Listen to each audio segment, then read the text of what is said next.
Welcome to Webgility ReCap, a series of videos aimed at getting you started using Webgility. In this video, we'll go over the process of connecting your Etsy store to your Webgility desktop software. If you've already connected a store previously, you'll want to go to Integrations, Stores, and Add a New Store. If you're logging into the software for the first time, you'll be brought to the screen automatically, but the next step is to select a store type from the dropdown and then give your store a name. The store name is only important if you have more than one store and want to make sure you understand which store you're looking at. My Etsy store will work for now, but once you select your store and name, go ahead and hit continue. This next screen that opens up will be an Etsy login page. Once you enter your credentials and sign in here, you'll be taken to a page that asks for permission to access your Etsy data.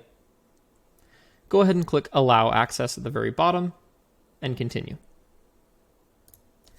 Back in Webgility, you should see your access token automatically populated here at the top left.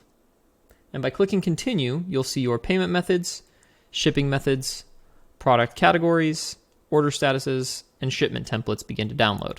Once complete, go ahead and hit continue here. The final step is setting up your shipping label data. Take a second to make sure all of this information is filled in and accurate.